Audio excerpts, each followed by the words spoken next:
Hola, hola, hola.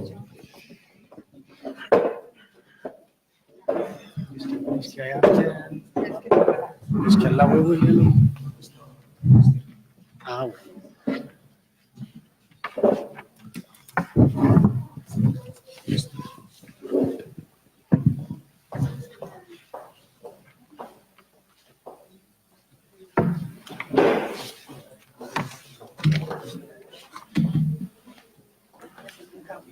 Sí,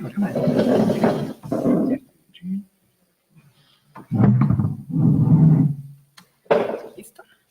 ¿Empezamos ya? Ok. Ya está. ¿Empezamos? Bueno, muy buenas noches para todos y para todas. Para la FM es un honor estar acá. Además, es nuestro primer foro en Manizales y tiene una razón fundamental, y es que la mitad del corazón del director de la FM, Luis Carlos Vélez, es de acá. Entonces, era imposible no empezar por por esta ciudad que tanto queremos. Son dos temas fundamentales los que vamos a abarcar en el foro del día de hoy: la crisis cafetera y el aeropuerto del café, temas trascendentales para el desarrollo de la región. Y tenemos de invitados para el primer foro, que es la crisis cafetera, a Marcelo Salazar, miembro de la Junta Directiva del Comité de Cafeteros de Caldas hace 12 años, empresario de café en el departamento hace 30 años y representante de los cafeteros del occidente de Caldas. Luis Gonzaga Cadavid Yepes, abogado, especialista en Derecho Comercial, productor cafetero de tercera generación. Ser cafetero de tercera generación significa que desde la época del abuelo, la actividad principal de su familia ha sido la producción del café.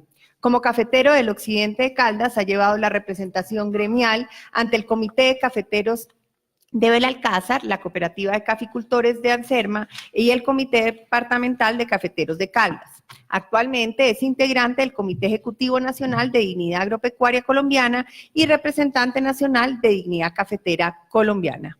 Nicolás Restrepo Escobar, director y gerente del periódico La Patria. Este foro es en alianza con el periódico La Patria de Manizales desde el año 2000, administrador de empresas de la Pontificia Universidad Javeriana, con posgrado en alta gerencia de la Universidad de los Andes y Advanced Executive Program, Universidad de Northwestern Chicago, Estados Unidos.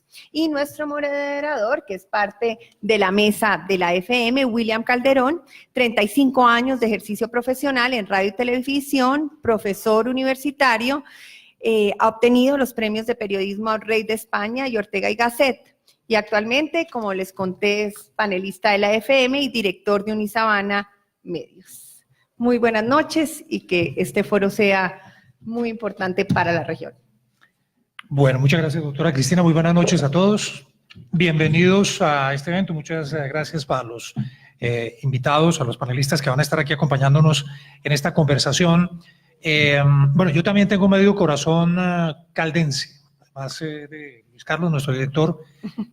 Mis padres eran cafeteros de aquí, muy cerca de Neira Caldas. Entonces, pues bienvenidos. Vamos de inmediato con el tema. Yo les voy a proponer un modelo de conversación muy elemental, muy sencillo, y es durante los primeros 5 minutos de esta charla quisiera escuchar de voz de cada uno de ustedes el panorama, la descripción de cómo se encuentra hoy el sector cafetero desde sus perspectivas.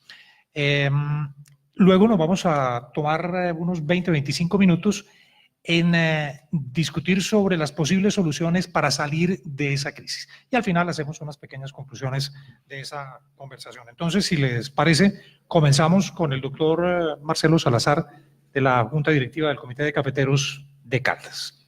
William, muchas gracias. Un saludo muy especial a usted, a todo el equipo de la FM, a Luis Carlos, por supuesto, y bienvenidos a esta bella ciudad de Manizales. Muchas gracias.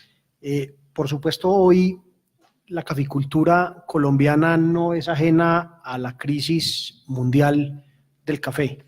Hoy tenemos una enorme dificultad en lo que está sucediendo en materia cafetera, producto fundamentalmente de una sobreproducción que se viene dando en todos los países, pero especialmente en Brasil y en Vietnam.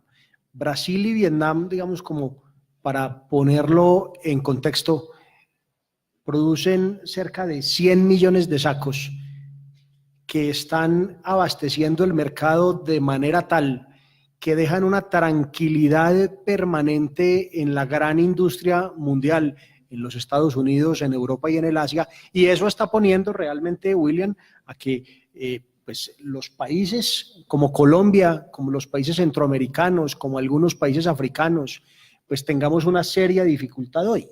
Esos cafés, sobre todo de Brasil, han venido incursionando en la bolsa de Nueva York, en el contrato C, donde regularmente no entraban, y eso está haciendo que en la realidad de hoy el café de Brasil, que es el mayor productor mundial, esté poniendo los precios o está siendo un referente de los precios de la bolsa de Nueva York, y eso nos pone pues en enormes dificultades a quienes producimos cafés arábigas suaves. Hoy vamos a tener seguramente dentro de esta discusión pues muchos análisis, pero desde ya les puedo decir, la situación en Colombia no es ajena, la situación en Colombia es muy delicada, son 540.000 familias que están teniendo una enorme dificultad hoy. Y desde la institucionalidad cafetera hemos venido diciendo que la producción de café, sobre todo en estos dos países, Brasil y Vietnam, está fuera de control. Y eso está poniendo pues en serios aprietos la producción mundial de café y, por supuesto, más de 25 millones de familias que vivimos del café alrededor del mundo. Muy bien. Doctor Marcelo, muchas gracias. Sigamos ahora con el doctor Luis Gonzaga Cadavid desde su perspectiva de abogado, además especialista en Derecho Comercial, productor cafetero de tercera generación y también un activista muy activo, pero muy importante en el sector. Doctor Luis Gonzaga, su perspectiva de lo que está pasando en el sector cafetero. Sí, muy buenas tardes para todos y todas. Un especial agradecimiento a la FM por esta invitación. Me parece que estos foros, estos escenarios son importantes porque aquí, si se quiere, lo que se necesita es un gran pacto social, no por el café, sino por todo el agro en Colombia que está en crisis. Si uno mira el tema del arroz, si uno mira el tema de la papa, si uno mira el tema de la panela, todos están absolutamente en crisis, si se quiere, trabajando a pérdidas. Recordemos que Colombia está dividida como en dos, dicen algunos columnistas de muchos diarios, la Colombia urbana y la Colombia rural. Si algo hay diagnosticado en Colombia es justamente el campo. Uno ve el PNUD, ha dicho reiteradamente que en el campo colombiano hay miseria y hay hambre, hay informalidad. Y no es solo el café, es absolutamente en todo. El DANE en el año 2014 acaba de decir exactamente igual. El café es porque cubre un tejido social importante de 540.000 familias, 22 departamentos, y si se quiere, es un capital social estratégico, ¿sí? Es la panacea, como decía el doctor Cárdenas Santamaría en una de las columnas esta semana, es un potencial electoral tan importante que, si se quiere, puede nombrar presidente de la República de Colombia, pero detrás del café vienen muchísimos sectores que hoy padecen tan graves situaciones o peores que la del café mismo. Para entrar un poco en detalle, efectivamente el café es como cíclico. Bien, hemos tenido años de mucha producción mundial, como a veces es deficitario, y esos déficits se presentan ante algunos temores, muchas veces por temas de clima, si hay un verano intenso, si hay unas heladas o pronósticos por lo menos de heladas, la bolsa es tan sensible que automáticamente sube. así hayan inventarios de café en los países consumidores. Y hace más de 1 año, 2 años, siempre ha venido los países consumidores teniendo unos inventarios superiores a 6 millones de sacos. Esto quiere decir que el verano que se presentó en Vietnam y el posible verano que se presentó en el Brasil, ni siquiera ha movido la bolsa con algún temor a que esto pueda sentirse de una manera drástica a nivel de la bolsa de Nueva York. Esto quiere decir que el cafetero a nivel del mundo, donde estamos más de 120 millones de personas, 25 millones de productores, que somos la cadena más importante en toda esta cadena productiva, valga la redundancia, estamos sinceramente llevados, como se dice coloquialmente.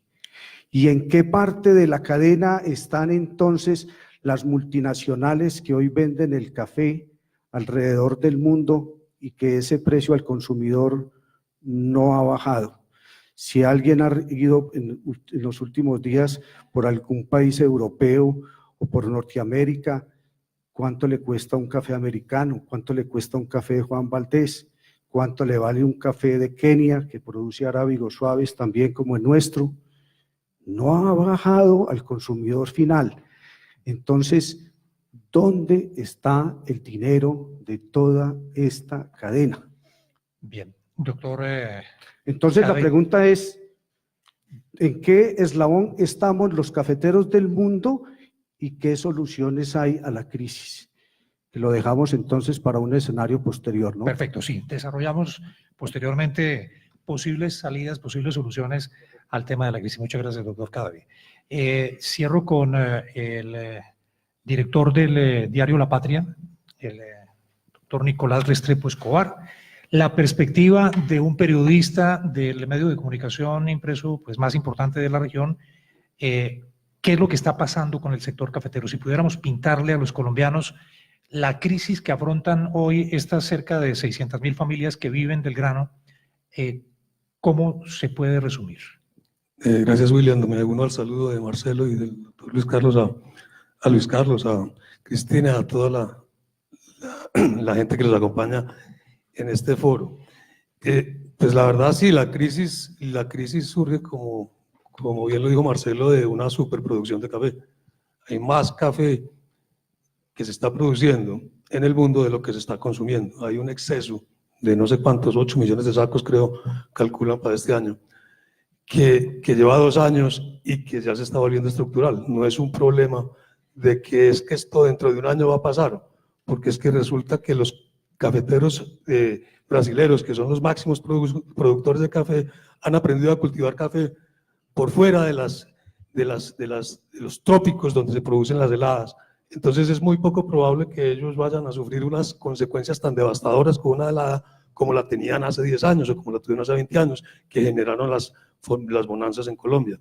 Entonces lo que tenemos es una consecuencia de una superproducción de un café que nosotros estamos compitiendo en él como commodities. Nosotros decidimos que exportamos sacos de café brillado verde y allá los tostadores ven qué hacen con él. Lo revuelven, hacen mezclas y nos dan una pequeña prima en el precio, pero el precio finalmente es muy parecido al que le pagan a los brasileños que cogen el café con unas máquinas muy eficientes, o los vietnamitas que lo cogen a unos costos de mano de obra que son muy inferiores a los nuestros. Entonces, para nosotros competir en ese mercado, pues es muy difícil, muy complicado. ¿Qué hay que hacer? Eso será lo que tendremos que mirar ahorita, pero sí tenemos unos agregados, unos valores que son importantes, como que la labor de la federación ha sido muy exitosa en eso, en posicionar el café colombiano como un café de calidad, como un café que tiene una tasa distinta. Pero eso no hemos sabido explotarlo bien al final de la cadena. Nos quedamos nosotros haciendo campañas de la federación hace 20 años, ustedes recordarán, de la mula y de Juan Valdés, claro, montados en el avión, unas sí, cosas muy bonitas que le dieron importancia al ceso de café de Colombia, pero que nosotros digamos, no pudimos aprovechar bien para capturarle valor con el consumidor final. Eso estamos pagando las consecuencias un poco de eso.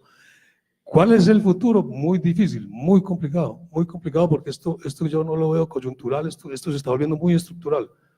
Entonces, para cambiar este problema estructural, pues hay que tomar medidas muy complejas o cambiar la forma de comercializar el café de una manera radical. O sea, a mí me dio mucho pesar el año pasado, o este año, de oír que el año pasado Juan Valdez, Procafé, perdió plata, cuando eso era, digamos, esa era la luz que uno veía al final del camino, de decir, hombre, a esto es lo que hay que apuntarle, a llegar al consumidor final, a capturar toda la cadena de valor, y ahí sí podemos competir con nuestro café.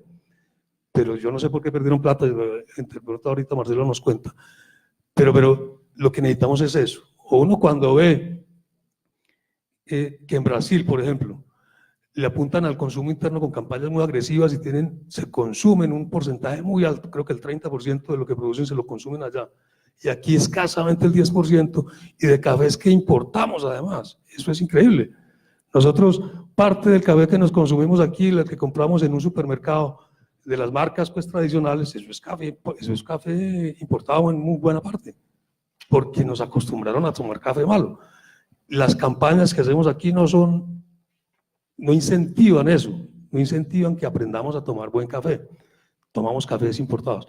Entonces yo creo que la situación es muy compleja, yo creo que la situación es difícil. Para Caldas y pues para Manizales es pues doblemente complejo, porque nosotros tenemos en el producto, en el café, una dependencia pues que ha cambiado, no es tan alta como antes, pero seguimos siendo muy dependientes del café. El PIB agrícola en Caldas es el más alto del café, en el PIB agrícola sigue siendo el más alto. Pero eso va a necesitar mucha ayuda y un proceso con mucho acompañamiento para poder superar la crisis en que estamos. Muy bien, muchas gracias, Nicolás. Teniendo claro la situación, los puntos de vista de nuestros invitados, de cuáles son las causas, el origen de esta situación de crisis, pues quisiera plantear ahora la conversación sobre el eje de 8 posibles soluciones que se han ventilado públicamente, se han propuesto con el propósito de sacar de este atolladero a las familias cafeteras que están afectadas muy fuertemente por el bajo precio de la carga de café en Nueva York. Salidas que se han planteado. Yo les suelto aquí estas 8, ustedes discutirán sobre ellas, o si hay alguna iniciativa que no esté aquí contemplada, pues la escuchamos también y conversamos sobre esa posibilidad. Ante esos bajos precios, una de las salidas tal vez más osadas que se ha planteado es la de retirar de la Bolsa de Nueva York el café colombiano. Esa es una opción. Volver al famoso pacto cafetero. Hacer un ejercicio de socialización con los consumidores de nuestro café. Hacerles entender qué nos está llegando acá y qué es lo que están ganando estas familias cafeteras y qué de esa plata de la cadena de producción termina en manos de los productores colombianos. Volver a un mecanismo de estabilización de precios interno. Mantener eso que en los años 90 estabilizó de alguna manera el precio del café. Crear un fondo de estabilización de ahorro para épocas de bonanza, cuando haya dinero suficiente, ese ahorro quede allí y en momentos de crisis como los que estamos viviendo, sacar el ahorro y poder subsidiar de alguna manera a los cafeteros afectados. Hacer un subsidio abierto para los cafeteros, ayudarles a quienes están metidos en la cadena de negocio. Y la otra es condonar o refinanciar las deudas que tienen actualmente los cafeteros, que según las últimas informaciones están en 1.2 billones con el Banco Agrario. Ahí está ese panorama, ese tutti frutti, esa posibilidad de opciones de soluciones. Doctor Marcelo, ¿qué opina usted? ¿Por dónde nos vamos?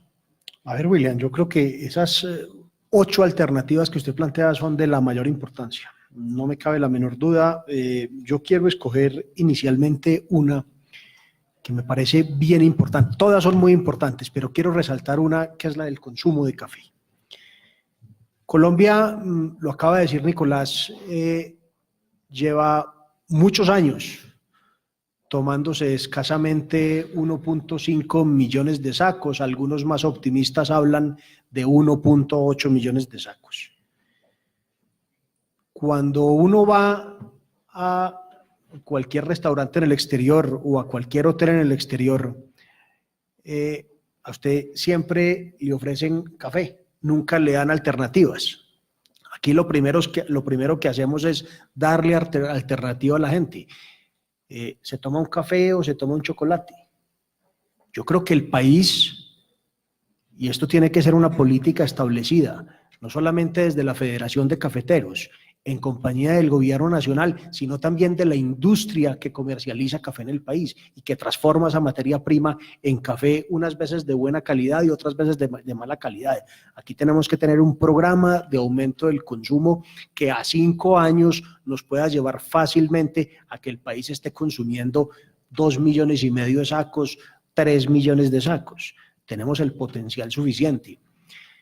Hemos venido planteándole al gobierno desde la Federación de Cafeteros, no solamente a este gobierno, sino a los gobiernos anteriores, la posibilidad de que la minuta de los que sirve bienestar familiar y que sirve el Ministerio de Educación dentro del programa de alimentación escolar diariamente se pueda incluir una dosis de café, una dosis pequeña de café para los niños.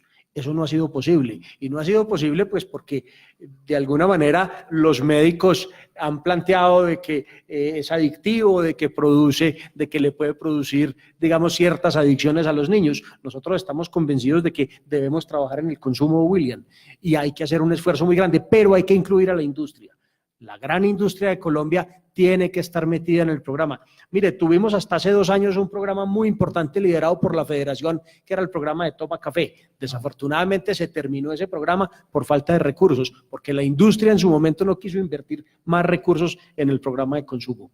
Yo sería partidario, y desde la Federación lo hemos planteado, de los recursos que en algún momento el gobierno nacional aporta para la crisis cafetera, ahí tiene que haber un gran programa de aumento de consumo a nivel nacional. Si nosotros le pudiéramos sacar a esos 13,5 millones, 14 millones de sacos, pudiéramos sacarle siquiera 1 millón de sacos, con certeza la situación para la caficultura colombiana pudiera ser mejor.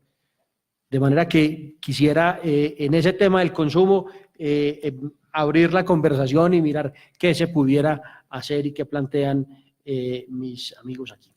Pues no, sobre ese tema, y es que es una cosa que yo soy cafetero también, y en diciembre quise mandar a tostar un poquito del café que producimos en la finca para regalárselo a hacer algunas atenciones con los amigos, y resulta que uno, al precio, que el precio está muy malo, el precio muy malo hoy del café que se lo pagan a uno en las cooperativas, a ese café uno le paga a un señor para que se lo tueste, y se lo embolse en una bolsa bonita y le ponga un empaque. Ese café, 1 libra, le sale más o menos en 13.000 pesos. Y si usted se va hoy y va y mira cuánto vale 1 libra de café de lo que estamos consumiendo, la mayoría de los colombianos vale 8.000. Entonces, hay que empezar por enseñarle a tomar calidad, porque si no, el tema no funciona, ¿cierto? Hay que hacer campañas para que la gente aprenda a tomar buen café. Yo creo que y yéndome un poquito, perdón, doctor, cada vez me voy a adelantar yo, de las 8 salidas posibles, una actividad económica que vive pendiente de cuánto le va a dar el Estado de subsidio para subsistir, pues tiene una sostenibilidad muy precaria, y eso desgraciadamente no está pasando desde hace rato con el café. Al café en el gobierno de Santos le metieron más de 1 billón de pesos. Incentivo en el precio, en el PIC. Hoy creo que son 250.000 millones de pesos lo que le está casando el gobierno al precio del café, y eso pues de lejos es lo que más, digamos, lo que más está requiriendo recursos del campo colombiano. Eso, por eso hay que acompañarlo, porque no puede dejar morir a 540.000 familias de hambre, pero eso no es sostenible. ¿Hasta dónde somos capaces nosotros de tener que estar subsidiando siempre el cultivo del café para que la actividad sea sostenible? Eso es la dificultad que yo veo más alta. Habrá que hacer cosas diferentes, habrá que incentivar cafés de calidad afuera, habrá que hacer con los productores de café algo parecido al pacto. Eso ya no funciona, pero sí uno tiene que tratar de racionalizar, lo hacen los petroleros. pues tratar de que los cafeteros vuelvan a ponerse de acuerdo para no inundar el mundo de café, porque eso al final es malo para todos. O sea, para los brasileros, sí, ellos siguen, si la intención es sacarnos del mercado, seguramente los van a sacar, pero si los convencemos ahorita a ellos, a los productores, de que regulemos mejor la oferta, yo creo que es una salida. Lo que se está tratando de ver de la federación de sacar el café de la bolsa, eso es una locura.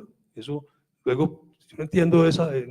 Después el doctor Vélez dijo que no, que él no decía eso, sino que entonces que digamos que es que lo vendemos mínimo a este precio y si no, no se vende. Pues ojalá fuera así de fácil. ¿Quién va a comprar un producto que se está cotizando a un precio en la bolsa a un precio mayor simplemente porque yo digo que el mío es más caro? Eso no funciona. Yo no conozco pues que eso funcione con ningún producto. De hecho, no han vuelto a hablar del tema. Yo vería más una posibilidad de volverse, y en el buen sentido, a cartelizar un poquito más los productores para que regulen la oferta, se autorregule.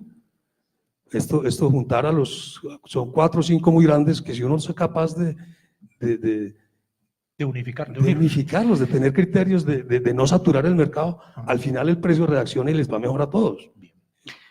Muchas gracias, Nicolás. Doctor Luis Gonzaga. Bueno, ha muchas planteado gracias. aquí dos opciones, o cartelizar a los cafeteros o incentivar el consumo interno, incluso con los niños escolares, que me parece también una alternativa Bueno, pues, yo curiosa. de las 8 diría que todas las anteriores, menos sacar el café de la bolsa de Nueva York. A mí me parece un exabrupto pensar uno que un escenario natural donde se negocian todos los commodities, vaya uno a ser ajeno a eso y ante una sobreoferta de un producto le vayan a pagar a uno más de lo que la bolsa está cotizando. O sea, me parece como que ser uno muy ingenuo y decir es que mi carga de café vale 200.000, sabiendo que consigo uno de la misma calidad por menos plata. Y ese es el escenario natural donde están pues los especuladores, están los que cubren, están los exportadores, están los tostadores, está todo el mundo. Es el escenario absolutamente natural donde eso se debe negociar. En cuanto al consumo, yo creería que para que haya consumo tiene que primero subir la clase media a una clase más alta. Lo que decía aquí don Nicolás me parece absolutamente cierto. Si usted se va a una góndola de un supermercado con 50.000 pesos, 100.000 pesos, no va a comprar una libra de café por 17.000. Lo primero que compra es la canasta básica familiar. Aquí lo que tenemos que pensar es entre todos cómo subimos la clase media para que tenga mejor ingreso. Cómo ese campesino puede vivir con mejor dignidad y pueda, si se quiere, llevar o consumir su propio café en la finca. Y a mí me parece que sin ingresos no hay consumo. Esa es la manera como crecen los países desarrollados. Yo me inclinaría más por pensar que, revisando el contrato del Fondo Nacional del Café con la Federación Nacional de Cafeteros desde 1927, y lo estudiaba con cierto juicio, dice, funciones primordiales del Fondo Nacional del Café, que lo maneja la Federación Nacional de Cafeteros.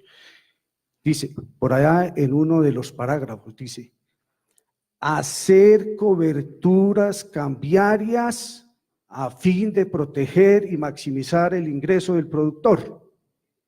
¿Eso qué quiere decir? Que en el momento en que haya un rally y sube el café, y a la federación le queda muy fácil, si nosotros producimos 14 millones de sacos de café, la federación dice, el Fondo Nacional, dice, yo comercializo el 20% de todo eso, yo voy a cubrirme con un precio importante en un momento determinado y voy a pagar y me voy a cubrir financieramente por dólar o por tasa de cambio o por precio internacional del café y voy a hacer ese cubrimiento. De lo contrario, el Fondo Nacional del Café no está cumpliendo su objeto principal, que dice en el artículo 2 del contrato: el objeto principal del Fondo Nacional del Café es maximizar el ingreso del productor. ¿Qué hace un exportador cuando vende un café en el exterior? Llama a su broker y lo primero que hace es: mire, cúbrame esto que lo tengo que entregar a futuro en posición diciembre, y lo cubre. ¿Por qué Federación no hace exactamente igual? A mí me parece que está siendo ineficiente en esa función y en ese objeto principal del Fondo Nacional del Café, en hacer las respectivas coberturas cambiarias. Soluciones hay muchas. Mire, yo estuve personalmente en el Foro Mundial de Productores de Café. Les tengo que confesar que allí estuvieron los presidentes de las grandes multinacionales y yo no les sentí por ningún lado ese sabor filantrópico de una empresa que hoy se está llenando de millones y millones de dólares. Alguien le hizo una pregunta al presidente de Starbucks y le dijo: eso es problema de su país, soluciónelo con su gobierno, no les interesa sino llenar sus arcas. Ahora, sería excelente regular la oferta, y eso se haría con todos los países productores, que somos más de 50, pero para eso tiene que estar un gobierno y un Estado ahí financiando esas retenciones. Mire, el Brasil acaba de destinar ahorita 5.07 billones de reales para prestarle a los cafeteros de allí ante esta crisis. ¿Sí? ¿Y qué está haciendo el Brasil? Eso puede repercutir automáticamente en la bolsa. Que regulen la oferta. Subió 2 días, subió 3 días y volvió, porque es que los inventarios son muchos. Para no ser más extenso, soluciones muchas. Poder político y decisión política es lo que falta aquí, yo creería. Poder político y decisión política. Doctor Marcelo, planteaba usted que aquí la solución fundamental puede ser incentivar el consumo interno, y traigo otra vez a colación esa propuesta suya de generar consumo hasta en los menores de edad. ¿Están de acuerdo los demás panelistas en que la solución podría ser por ese lado? ¿Solo o fundamentalmente atacar el consumo interno? No sé si... No, yo lo dije a mí para que sí, que claro, Además es una de las caminos que hay que coger, evidentemente, y donde, yo no sé, los niños, pues aquí de pronto la doctora Cristina sabe más de eso, pero sí, el consumo interno hay que incentivarlo muchísimo, y reitero, consumo de calidad, aprender a tomar buen café. Bien, el tema de las deudas, ¿qué hacer con las deudas de los cafeteros?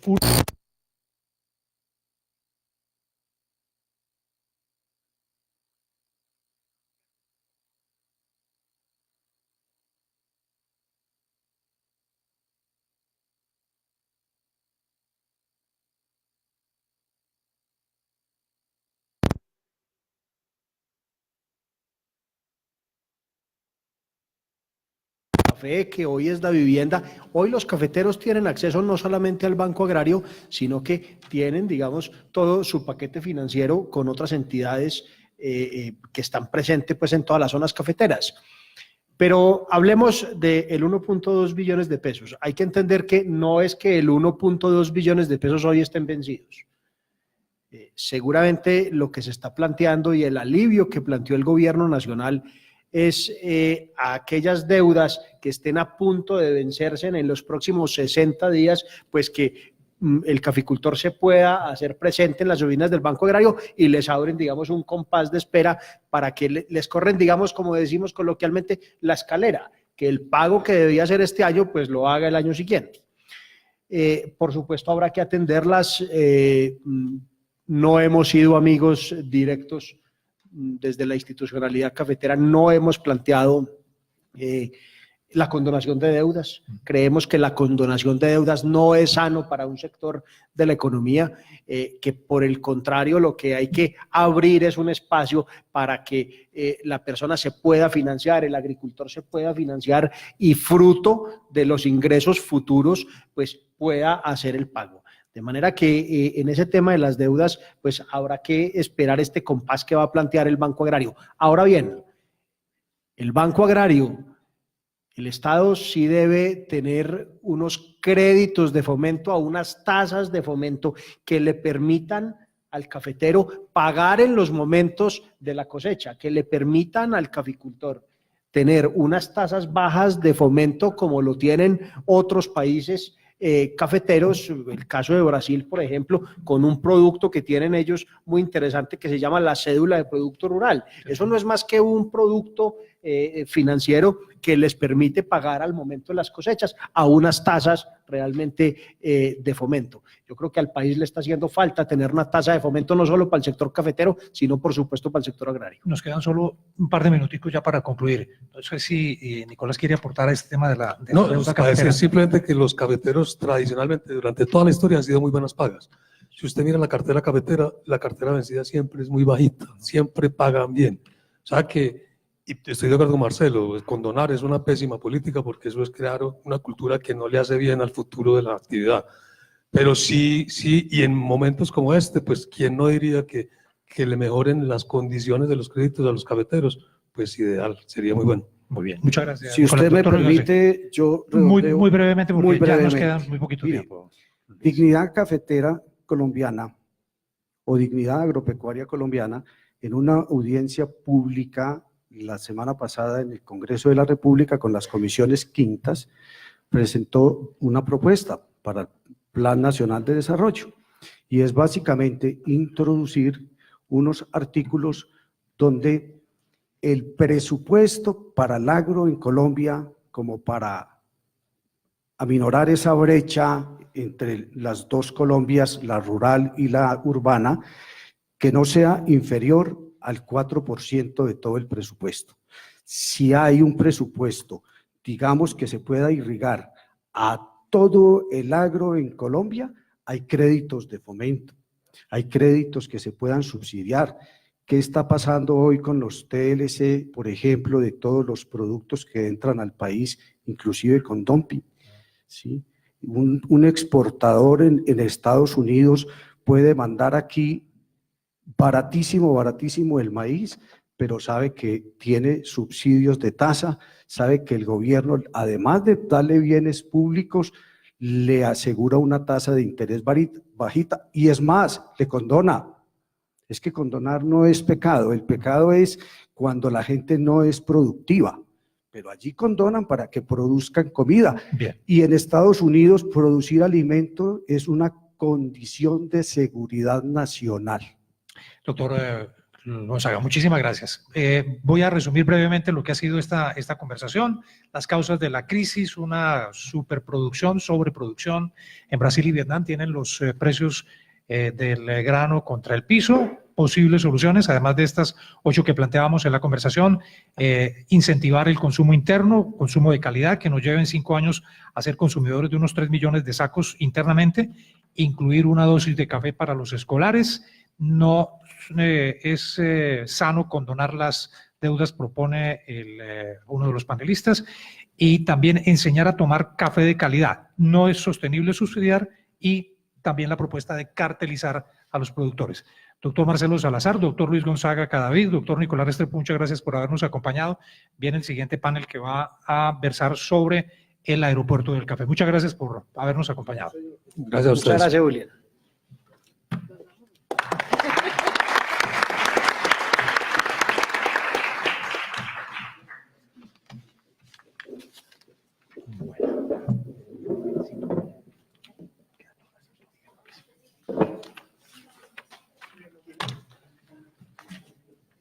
Bueno,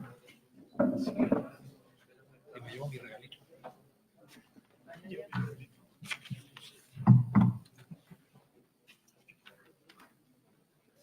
¿Quieres tenerlos?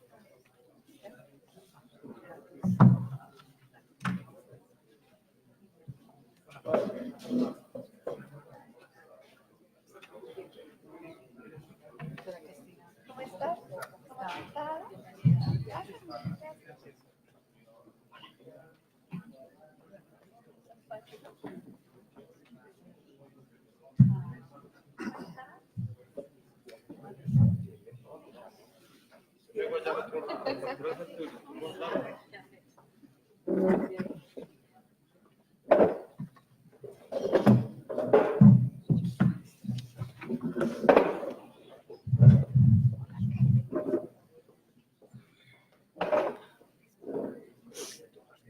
Sí, yo creo que es mejor. Bien, creciendo y estudiando muy juicioso. Ajá, claro que sí.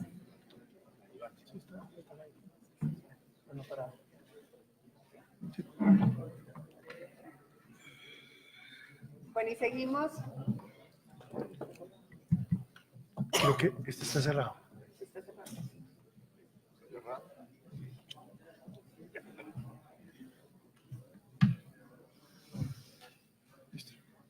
Bueno, y seguimos con la segunda parte de este foro sobre el aeropuerto del Café, y los invitados a este panel son Amparo Sánchez Londoño, gerente del proyecto Aeropuerto del Café, ingeniera civil de la Universidad Nacional de Colombia, sede Manizales, especialista en patología de construcción, especialista en vías y transporte, secretaria de Infraestructura departamental durante 11 años, ha gerenciado construcciones privadas y desde el 2016 gerente de la Asociación Aeropuerto del Café. Entre sus logros más importantes sobresale el Plan Vial de Caldas, una iniciativa de infraestructura que le valió el reconocimiento del Gobierno Nacional como proyecto modelo en Colombia. Gonzalo Duque Escobar, profesor especial de la Universidad Nacional de Colombia, ingeniero civil con estudios de posgrado en geotecnia, geofísica y economía. Tiene a cargo los módulos de economía del transporte en la maestría y en la especialización en vías y transporte del programa de Ingeniería Civil. Miembro honorario de la Sociedad Caldense de Ingenieros y Arquitectos de Caldas. José Octavio Cardona León, alcalde de Manizales, egresado de la Universidad de Manizales con especialización en Derecho Administrativo, Administración Pública y Derecho Penal. Ha ocupado varios cargos en la vida pública, personero municipal, subgerente administrativo de la Licorera de Caldas y concejal de Manizales. También ha sido docente en la Universidad Nacional. Y modera este panel nuestro director, el director de la FM, Luis Carlos Vélez, que fue vicepresidente de Noticias de Telemundo, director Noticias de Caracol, presentador y corresponsal senior del CNN, y hoy es nuestro director de la FM. Bienvenidos a todos y que este foro sea muy provechoso. Gracias, doctora Cristina. Primero que todo, mil gracias a todos los que están acá, los que han podido venir hasta acá a Manizales, por supuesto toda la gente que nos está acompañando en la transmisión que vamos a hacer en Facebook, y estos temas tan importantes y tan relevantes que vamos a retomar mañana. La doctora Cristina Plazas, exdirectora del ICBF, que además está con nosotros en la FM, tenemos el placer de que esté con nosotros, lo mencionaba, y no es una casualidad que hayamos decidido estar acá en Manizales empezando esta serie de foros. Cuando aterrizamos en Pereira y llegamos a Manizales después de las 3 de la tarde, para mí esto tiene una gran carga emocional porque mi papá es de aquí. Y cada vez que teníamos una Semana Santa, pues veníamos acá y nos encontrábamos con la familia. Y recorrer pues estas calles trae muchos sentimientos positivos por la familia de mi papá y nuestra familia. Entonces, cuando decidimos hacer los foros de la FM, el primer deseo y el principal que quise hacer, no lo quisimos hacer en Bogotá, no lo quisimos hacer en Medellín, no lo quisimos hacer en Barranquilla. Primero y principal porque esta ciudad significa mucho para nosotros. Entonces decidimos empezar a hacerlo en Manizales y escoger estos dos temas.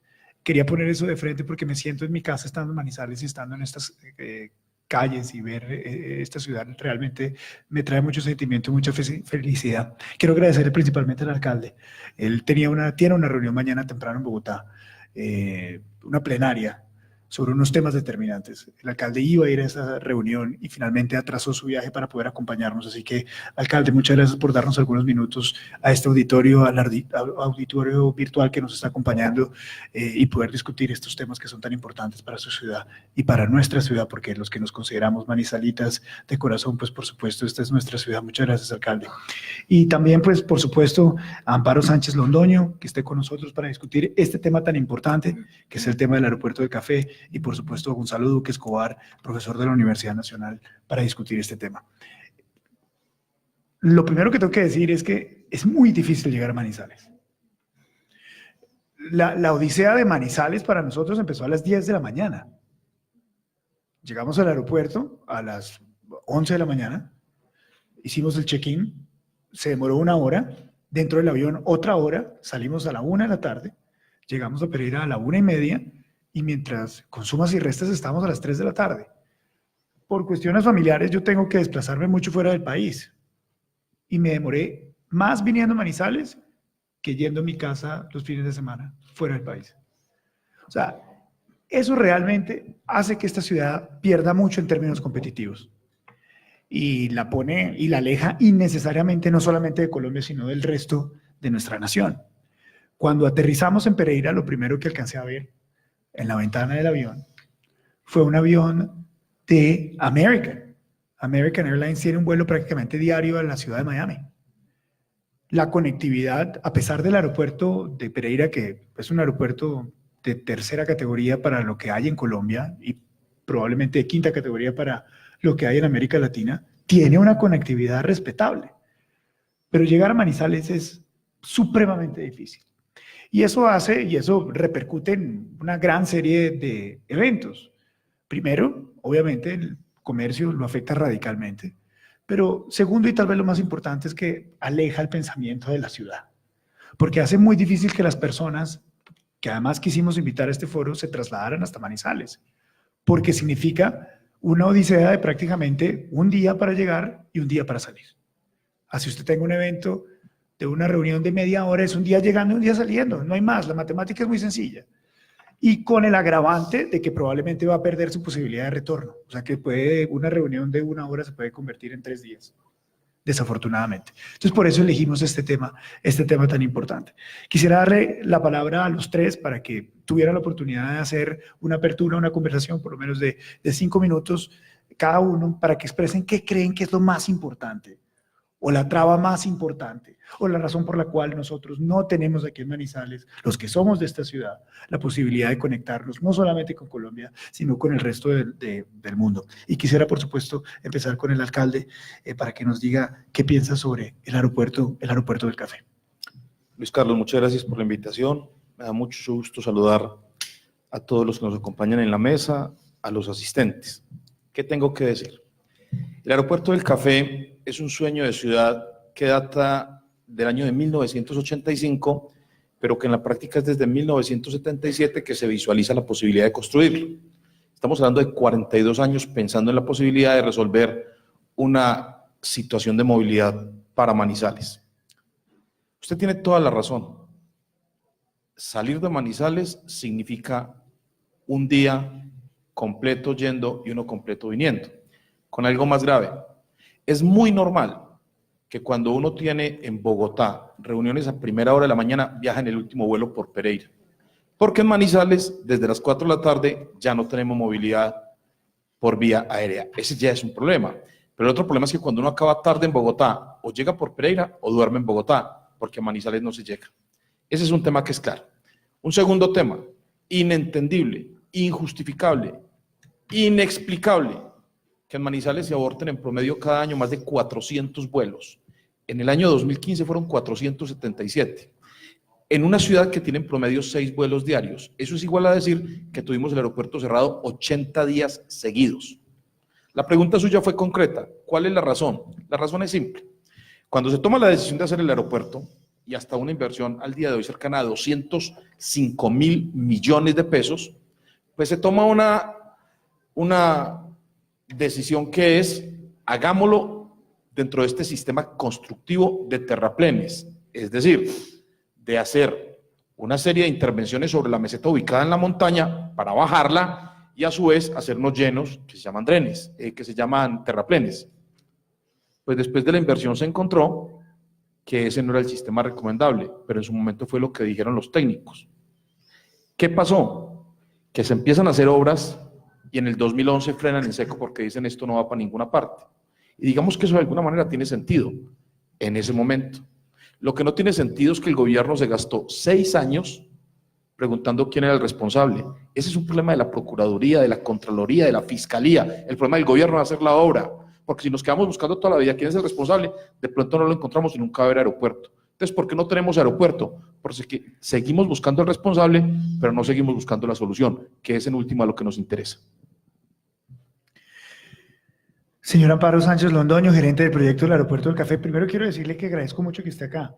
De ninguna manera es poner una luz a usted encima que es el responsable del proyecto, ni mucho menos, de eso no se trata. Se trata de construir, en buscar soluciones y ofrecerle, mientras lo que podamos hacer nosotros, los medios nacionales, en llamar toda la atención para que esto se siga dando y que, voy a corregir, para que esto se dé finalmente, cuente con todo nuestro apoyo si es algo que puede contribuir. Pero, ¿por qué no tenemos aeropuertos Manizales?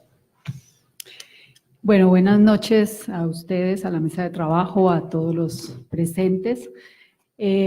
Yo creo que usted ha hecho una descripción perfecta de lo que sufrimos en Caldas y en Manizales cada que tenemos que tomar la opción de viajar vía aérea. Esto se ha convertido con el paso de los años en un problema impresionante para el departamento y la ciudad.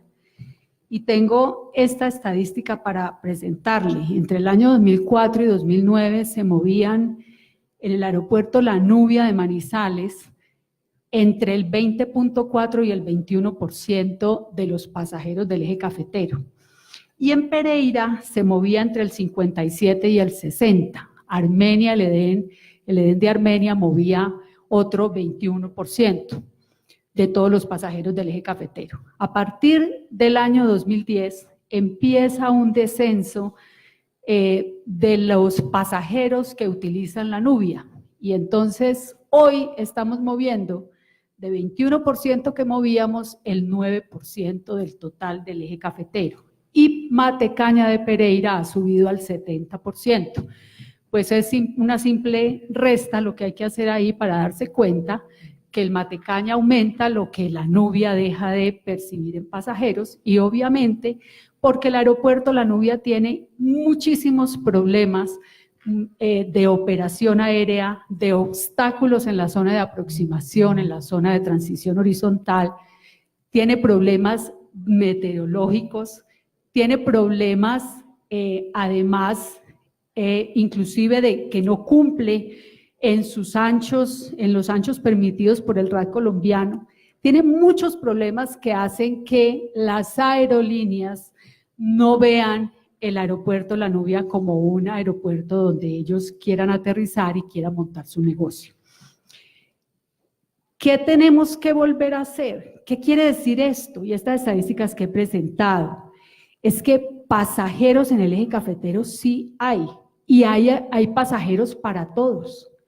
Lo que pasa es que necesitamos una buena infraestructura en cada una de las ciudades del eje cafetero porque no olvidemos tampoco que nosotros nos hemos convertido en el segundo destino nacional turístico y que eso nos hace pensar que cada una de estas ciudades debe tener su aeropuerto, tiene los pasajeros para poder operarlo y mantenerlo de manera que sea autosostenible, que genere desarrollo, economía y competitividad en todas las ciudades del eje cafetero y que se articule esa operación entre todos. Yo creo que adicional a lo que ha dicho el alcalde de los problemas técnicos que tuvo el aeropuerto en el pasado, se suma también un mito de que aquí no hay pasajeros y que aquí con un solo aeropuerto tenemos para todos.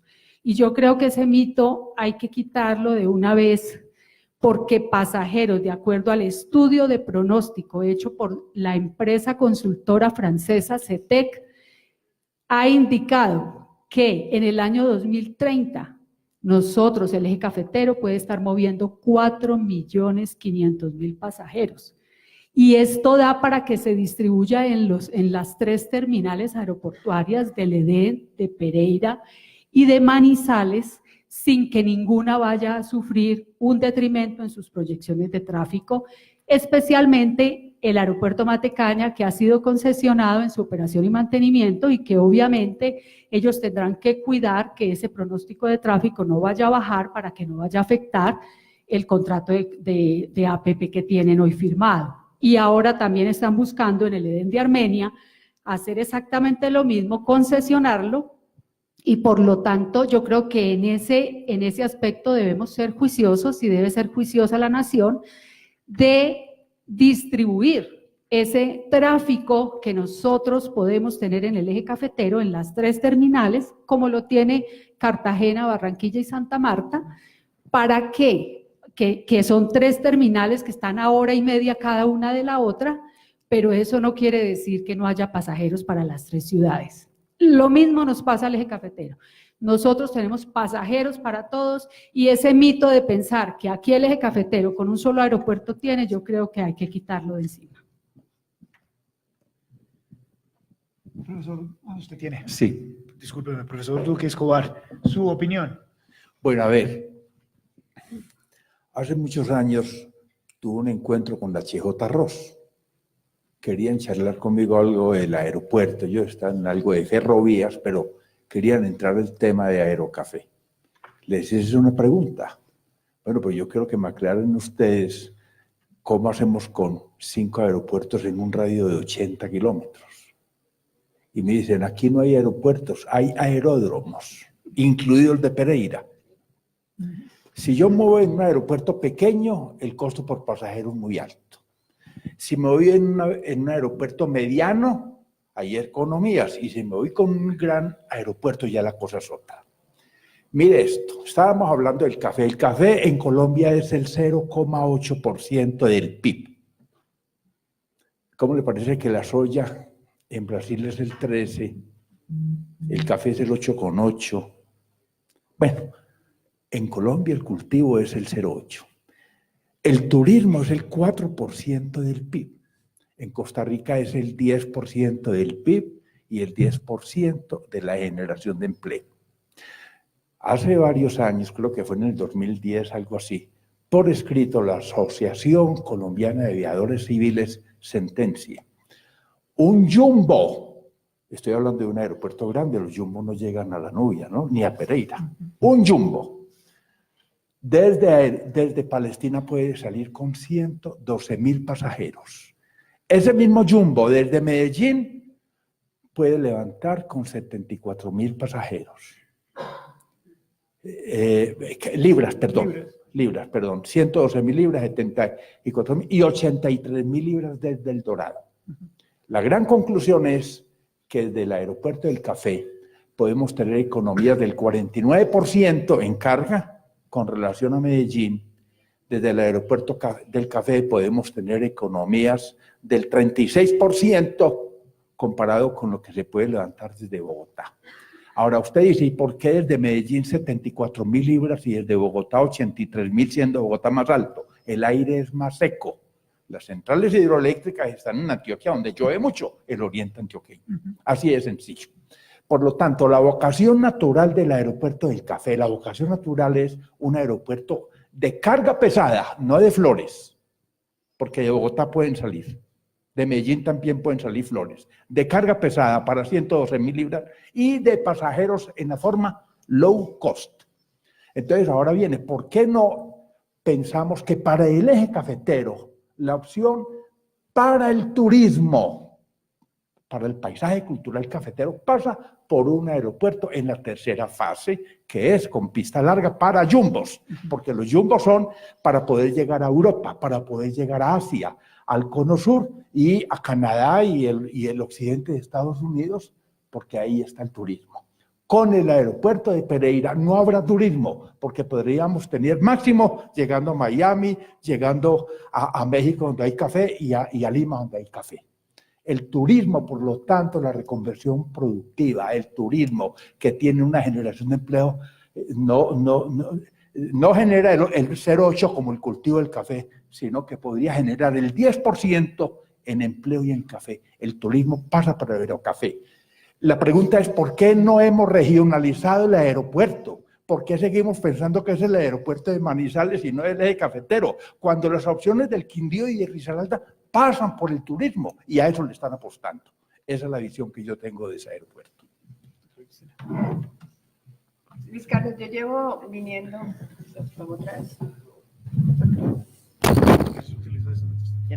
yo llevo viniendo mucho tiempo a Manizales he acompañado gobernantes, he estado en varias campañas políticas, he visto a candidatos a la presidencia, he visto presidentes, he visto gobernadores, alcaldes, senadores, representantes, diciendo este año sí se va a hacer, o este año sí vamos a tener muchos los recursos para hacer el aeropuerto. Y lo que pasa es que no pasa nada.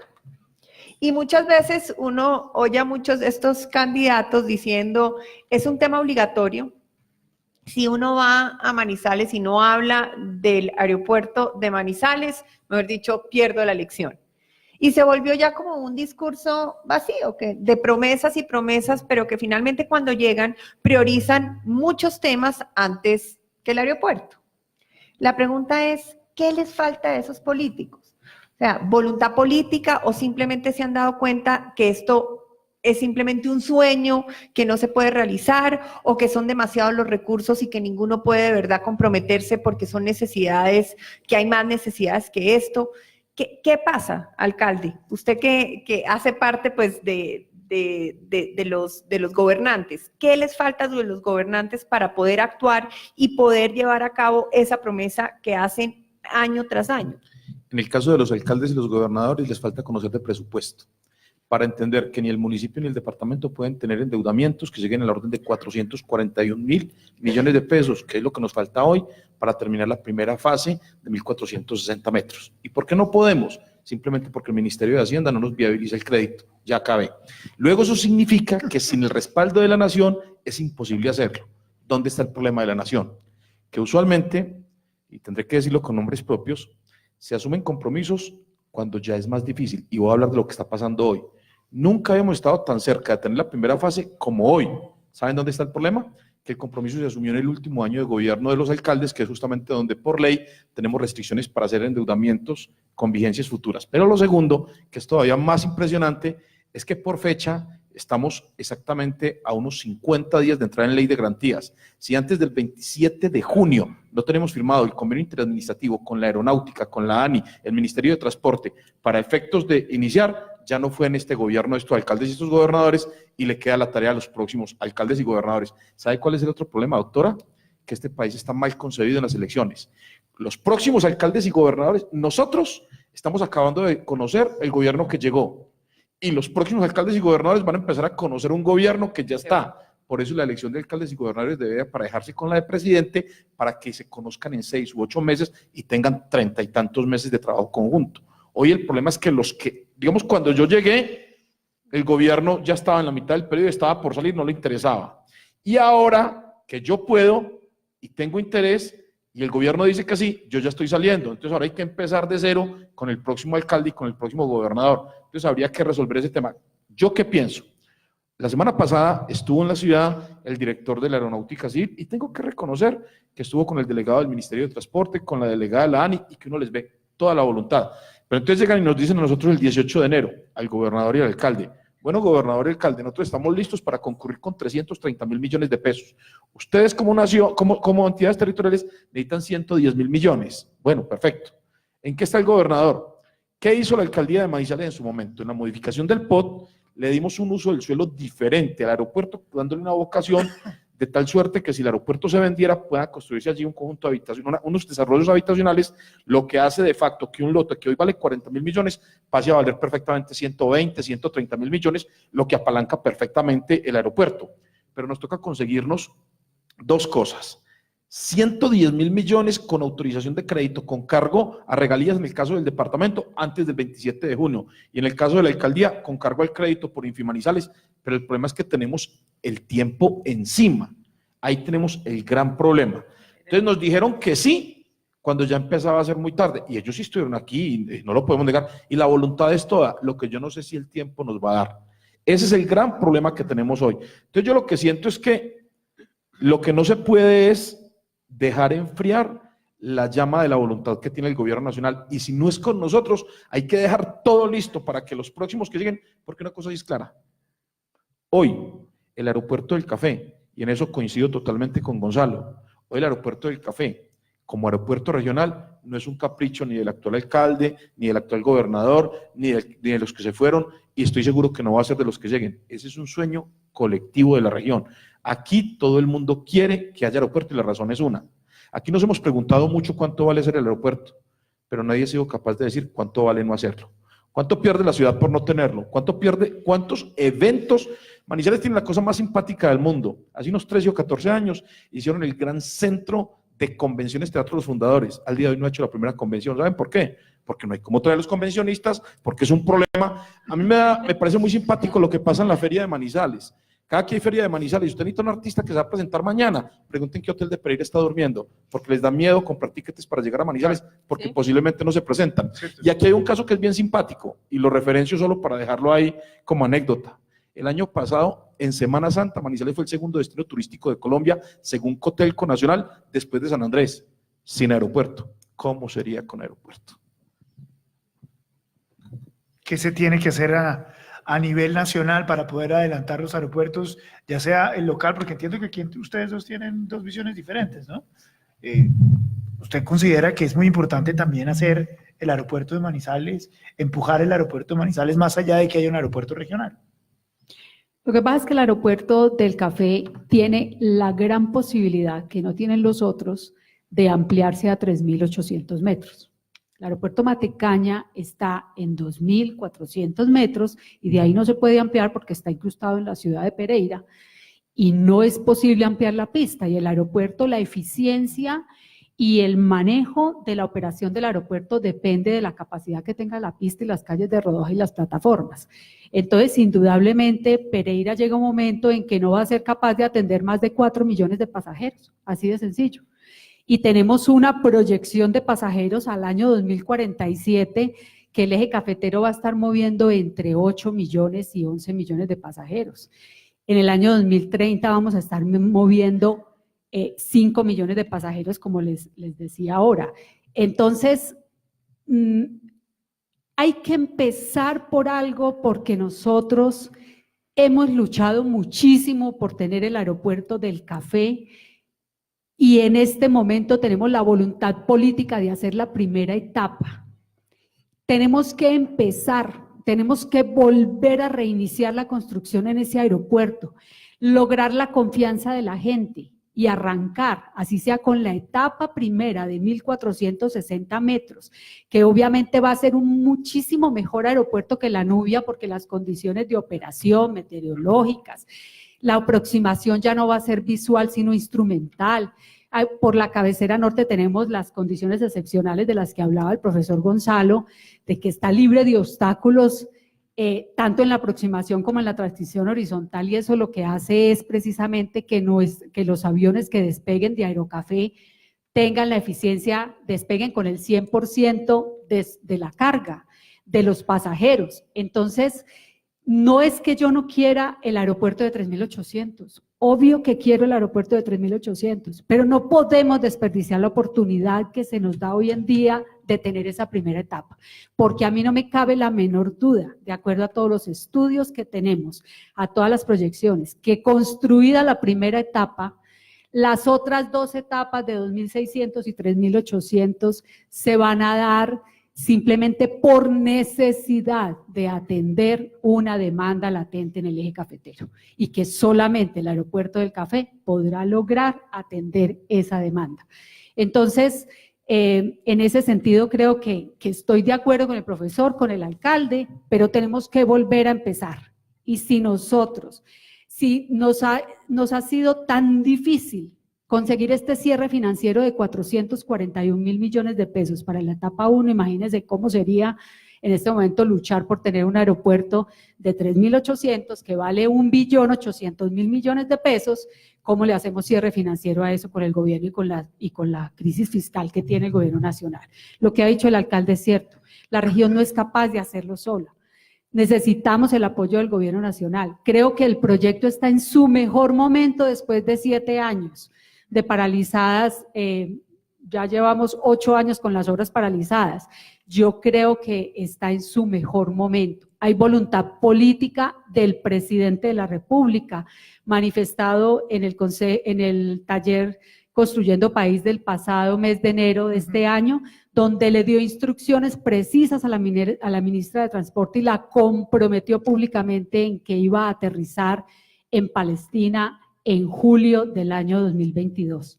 Todas las entidades estamos trabajando en eso, pero hay algo que me parece muy importante y que fue lo que le dio el dinamismo a este aeropuerto desde el pasado mes de octubre en el año 2018. Y fue una reunión que hicimos en el Congreso de la República, donde asistieron más de 30 congresistas, senadores y representantes a la Cámara, pero no solamente del eje cafetero, y ahí nos acompañaron representantes a la Cámara y senadores del Quindío, de Risaralda y de 8 departamentos de Colombia, de todas las vertientes políticas y de todos los partidos políticos, todos unánimemente reclamándole a la ministra que se iniciara de manera inmediata la construcción y la terminación del aeropuerto del Café. Creo que ese escenario político en el cual nos acompañó toda la junta directiva de Aerocafé, el alcalde de Manizales, el gobernador de Caldas y la totalidad de los congresistas de Caldas, fue un momento definitivo, porque de esa reunión salió la proposición de incluir en el presupuesto de la Nación del año 2019 100.000 millones de pesos para reiniciar las obras. Y es cierto, 100.000 millones de pesos no es más que el 25% de lo que cuesta la primera etapa, pero eso no lo habíamos tenido en los últimos 8 años. Y por eso es tan importante, porque el dinamismo y la fuerza que cogió el proyecto al ver toda una gran reunión, no solamente de la parte política del país, sino también de los gremios, acompañados por los gremios de Caldas, por todas las instituciones, creo que eso fue lo que le dio el peso y el arranque fundamental a este proyecto. Después de esos 100.000 millones de pesos fueron aprobados con el aval del Gobierno Nacional, porque era una proposición del Congreso de la República y necesitaba el aval del Gobierno, y lo obtuvo el 24 de octubre cuando se aprueba en la plenaria conjunta de Cámara y Senado la aprobación de la Ley de Presupuesto del año 2019 y quedan incluidos los 100.000 millones para el Aeropuerto del Café. Yo creo que hay un compromiso en este momento que va a ser muy difícil que sea eludido por las diferentes entidades del Gobierno Nacional, como son la Aeronáutica Civil de Colombia, la ANI, el Ministerio de Transporte, porque ellos mismos lo manifiestan en las diferentes reuniones que tenemos en Bogotá. Es un proyecto apoyado hoy unánimemente por el sector privado, el sector y entidades del gobierno nacional y territorial, y por el Congreso de la República. O sea, es un proyecto prioritario para la nación, de importancia estratégica nacional, a la que le tenemos que apuntar todos y trabajar de manera, como dice el alcalde, con el sol aquí en los hombros, porque se nos acaba el tiempo. Entonces, yo estoy optimista, veo que el proyecto está en su mejor momento y creo que vamos a trabajar todos con el apoyo de las entidades territoriales para sacarlo adelante. Amparo, ahí me queda una duda. ¿En el plan de desarrollo o en el proyecto inicial estaba contemplado el aeropuerto, o en este segundo debate es que se va a incluir con una proposición de los congresistas? No, desde que se radicó en el Congreso va como un proyecto que está listo para ser construido. O sea, en las prioridades de los proyectos de Caldas figura el Aeropuerto del Café como el proyecto que está listo con estudios y diseños fase 3 para ser construido. Pero adicionalmente… Porque pueden estar, los artículos pueden estar, pero la pregunta es si están los recursos. Los recursos es un ejercicio que se está haciendo con el Ministerio de Hacienda para apropiar las vigencias futuras de 330.000 millones, donde están incluidos los 100.000 de este año, para poderlo ejecutar. En la semana pasada, antes de Semana Santa, salió una proposición del Congreso de la República para incluir un artículo en el plan de desarrollo donde se indica que se debe crear un patrimonio autónomo donde se manejen todos los recursos de todas las entidades, y eso le da mucha flexibilidad al manejo del presupuesto, sobre todo porque lo libera de la presión de la ejecución durante el año de la vigencia fiscal. Entonces, la idea es que esa proposición, pues de acuerdo al sondeo que yo he hecho en el Congreso, es una proposición que queda aprobada, me dicen que va a quedar aprobada en mayo, y eso pues le va a terminar de dar la fuerza a ese plan de desarrollo con ese patrimonio autónomo para que todas las entidades puedan concurrir en él y desde ahí se maneje toda la construcción del aeropuerto del Café. Profesor, ¿y el proyecto cómo está? ¿Usted podría decir que está adecuado para lo que se necesita? Ya tiene la estructuración técnica y tiene la estructuración económica. Y yo creo que tiene la voluntad política. Así es. Pero mire, hay unas cosas singulares del aeropuerto que hay que entenderlas claras. Como lo decía la doctora Amparo, en la Corporación Aeropuerto de París, en el año 80, hizo un estudio de 5 volúmenes donde las conclusiones son, el estudio llamaba Alternativas Aeroportuarias para Matecaña, que con la mayor inversión que hiciera Pereira, nunca el aeropuerto de Matecaña podría mejorar la eficiencia en un 30% o 35%. Significa eso, que como la ciudad está encima y no puede expandir la pista, está condenada a aviones intermedios. Segundo, con los trabajos de HJ Ross también aprendimos que el radio de acción de un aeropuerto llega a 1:30 o 2 horas de distancia. Por lo tanto, el aeropuerto de Cartago, que nunca ha generado impacto salvo para un mafioso que tenía algún negocio en Pereira, en ese aeropuerto compite con el aeropuerto de Palmira. Es decir, solamente el aeropuerto del Café tiene cuenca propia. Ahora, si tiene cuenca propia, veamos el escenario en que se puede mover como aeropuerto transoceánico, no regional. Hablo de pista grande. Nosotros tenemos que Medellín está moviendo 6 millones de pasajeros en el 2015. Voy a hablar del 2015, hoy estamos como 9 ya Medellín. Bueno, en el caso de Bogotá estaba en 31 millones, México estaba en 41, Brasil, Sao Paulo estaba en 39 millones de pasajeros, y resulta que Sao Paulo es como hablar de Chile. Uno a Chile va, pero por Colombia se pasa. La posición geoestratégica de Colombia es que es un lugar de cruce. Podríamos tener un nodo transoceánico en Colombia por estar dividiendo las Américas para volar, por ejemplo, de Los Ángeles a Sao Paulo se pasa por encima de Palestina y por encima del Dorado. Para ir de Nueva York a Santiago se pasa por encima del Dorado, de Palestina. Esa es la situación. Entonces, el futuro de este aeropuerto tiene que ser algo muy distinto a lo que está ocurriendo hoy, que solamente mueve 31 millones de pasajeros el Dorado, cuando México está en 41 y Brasil, que son puntas, está moviendo 39. Si nosotros tenemos un aeropuerto que complemente al Dorado, porque tiene limitaciones por las 83.000 contra 112.000 libras, y que complemente a Medellín, porque Medellín puede encontrar, sacando carga pesada, un 49% de economías acá y Bogotá un 36%, entonces cambia el escenario para Colombia. Es simplemente una visión logística. Lo que pasa es que en Colombia no hemos podido ver eso.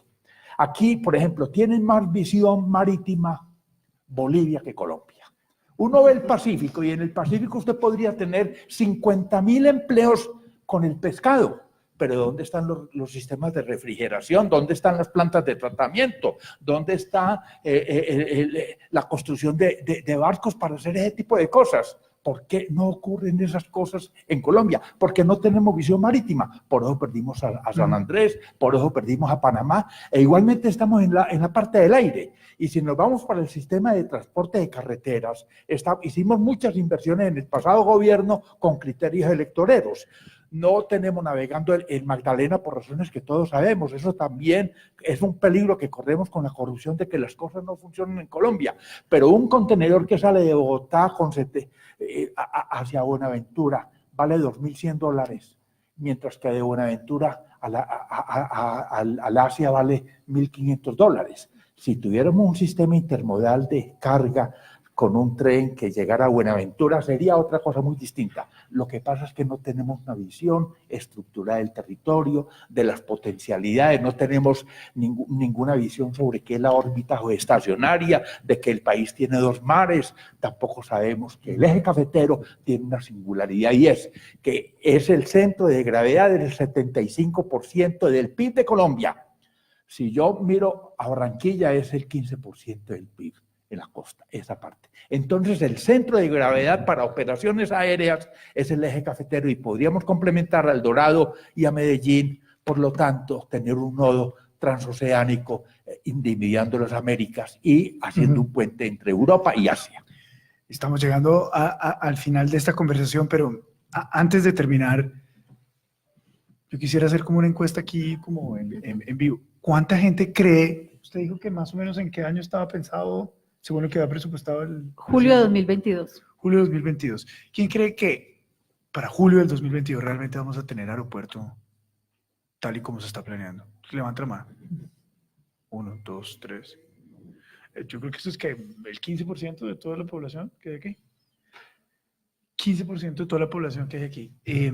Así como más o menos como ejercicio, 42 años pensando en la posibilidad de aeropuerto. La última vez que yo vine a Manizales fue en el 2011 cuando murió un tío y desde ahí no había tenido la posibilidad de regresar. Pero recuerdo que desde chiquito que mi papá nos traía en carro en Semana Santa, pasaba la línea y veníamos a Manizales, nos decía Fresco que el próximo año van a empezar la construcción de un aeropuerto decente. O sea que yo me sumo a los que no levantaron la mano. Porque sinceramente, aunque creo que hay muy buena voluntad, la realidad es que está muy difícil. La pregunta es, claro, aquí hemos tenido unos discursos políticos muy buenos, unas justificaciones académicas además fabulosas, que me ocurre como cuando leí el libro del presidente Juan Manuel Santos, que lo entendí, me parece supremamente coherente, pero es completamente diferente a lo que está pasando. Pero si quiere hablamos de ese tema luego. En lo que tiene que ver con el aeropuerto, me pasa exactamente igual en esta conversación. Entiendo, y ojalá ocurra. Pero si a usted, su hijo, ¿usted tiene hijos? ¿De qué edad es, alcalde? Repartiditos. ¿El más chiquito cuánto tiene? 18 meses. 18, bueno, con ese no puede hablar con más. Bueno, si el de 18 meses, ¿qué otro tiene? ¿Qué edad? Uno de 20. Uno de 20. Pues el de 20 sí no le puede decir mentiras porque ese sí lo agarra y le da. Ni a ese ni a ninguno. Si le dice papá, oye, de verdad, en el 2022 vamos a tener aeropuerto, ¿usted qué le dice? Yo también soy un poco escéptico y le voy a dar la razón. Lo primero que tenemos que entender es que el gobierno tiene voluntad, pero los mecanismos no los veo tan claros hoy para el aporte de las entidades territoriales. Repito, cuando nosotros, o por lo menos yo como alcalde, entendí que definitivamente necesitábamos todo la semana pasada, que fue cuando llegaron hechos. Hasta la semana pasada estábamos esperando que la comisión que nos anunciaron el 18 de enero se hiciera presente en la ciudad. Y hay un tema que me preocupa mucho más. Se nos ha olvidado, solo con 4, mire, Gonzalo, yo entiendo lo del aeropuerto transoceánico, pero le diré una cosa. Si solo hiciéramos la pista de 1.460 metros, cambiaríamos radicalmente la consideración de aeronavegación de la ciudad, por una razón, porque por lo menos podríamos entrar y salir todos los días a todas las horas, que es lo que no tenemos hoy. Lo segundo, alcalde, eso es cierto, y un dato adicional, tiene mejor conectividad Palestina con Pereira, aunque está a 27 kilómetros, que Manizales con Palestina 24. Lo que dice usted es cierto, y podemos empezar por el pequeño, como lo ha dicho. De acuerdo, pero con algo más, La posibilidad de operación de Palestina se estima en un 93% en términos de operación, es decir, sus cierres serían muy mínimos, 93%. Pero hay una consideración que no se ha hecho. Por cada año que se siga retardando el aeropuerto, se necesitan por lo menos 22.000 millones de pesos más solo con un IPC del 5% para tener la primera etapa. Es decir, si no empezamos este año en enero, ya no son 441, ya son 463.000, con algo adicional. El plazo de construcción de esa primera etapa se estima en 30 meses. O sea, que súmele, usted que es ingeniero, lo que tendrá que hacerse al momento de la construcción con el constructor asignado, los reajustes por temas del tiempo. Es decir, hoy el aeropuerto no vale 442.000 millones, vale por lo menos 500.000 y todavía no tenemos los primeros 442.000 y ya necesitamos 60.000 para hacer adiciones. Yo tengo cierto nivel de escepticismo. Si esto lo estuviéramos discutiendo no en el año último del gobierno, sino en el año anterior al último. Es decir, Sí, si estuviéramos claro. en 2018, yo le diría con toda seguridad. Claro, pero Hoy las mi cosas tem- son como son, hoy no mi como queremos temor que sean, ¿no? es que el 27 de junio es la fecha máxima. Si ese día no está esto listo, puede hacer el programa el 28 para anunciar que no se hizo, por lo menos en este gobierno. Tocará ya empezar de ceros el 1 de enero, conociendo alcaldes, gobernadores, volviéndose a sentar, volviendo a barajar. Por eso yo de alguna manera, que sé que no es lo que esperan los ciudadanos, pero estamos tratando de decir lo que es, no lo que queremos. Una cosa es lo que uno quiere y otra cosa es lo que es. Yo creo que lo que es que no está fácil de todo, porque el tiempo no lo veo muy claro.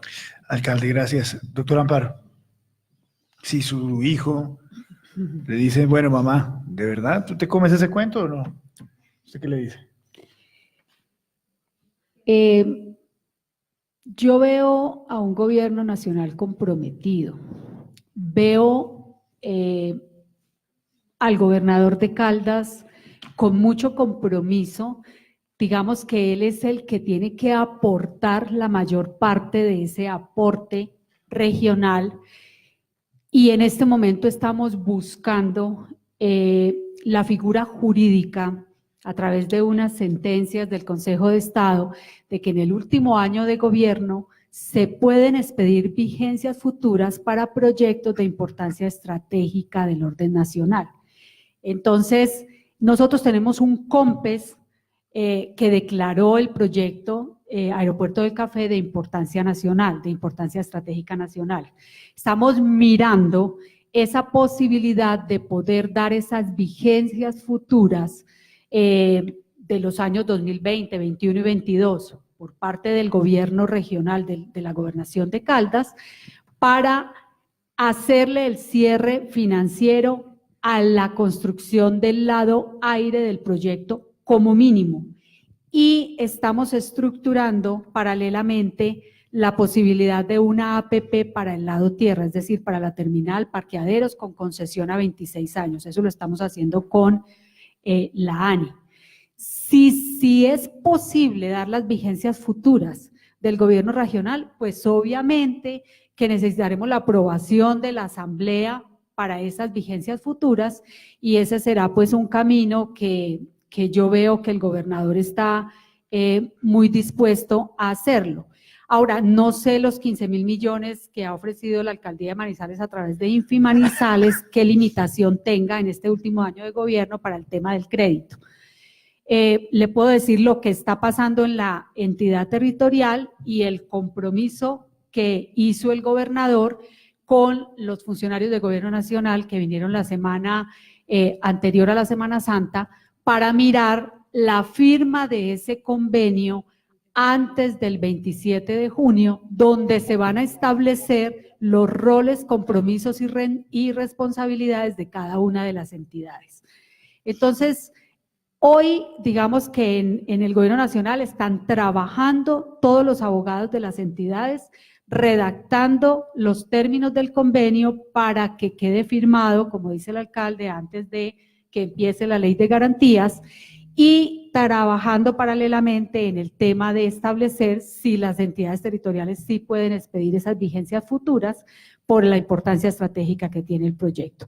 Si eso sale, pues a mí lo que sí me preocupa un poco más que la parte de las entidades territoriales es que efectivamente en octubre de este año sería la fecha límite en el que hay que sacar la licitación pública para que en 30 meses logremos para el año 2022, en julio, tener la obra construida. Entonces, ahí tenemos que tener todas las gestiones y todos los compromisos y las responsabilidades de todas las entidades debidamente llegadas al término para que en octubre o noviembre estemos ya con pliegos licitatorios y con licitaciones. La obra se hace en 30 meses y esa es la fecha límite que nos hemos puesto en el cronograma, tanto las entidades nacionales como las entidades territoriales. Vamos a trabajar de aquí a octubre tratando de cerrar el proyecto, tratando de ajustar todo para poder sacar las licitaciones públicas. Milagros no podemos hacer, tenemos el tiempo encima, tenemos una legislación colombiana que tenemos que respetar y dependerá mucho de los conceptos de los abogados y de las aprobaciones que se puedan dar para las entidades territoriales y además de lo que nos falta para que el gobierno nacional cierre el proyecto. Nos faltan 230.000 millones de pesos adicionales a esos 100.000 que ya están de este presupuesto y en eso se está trabajando. Si el gobierno nacional no aporta los 330.000 millones, pues obviamente que no habrá licitación en octubre.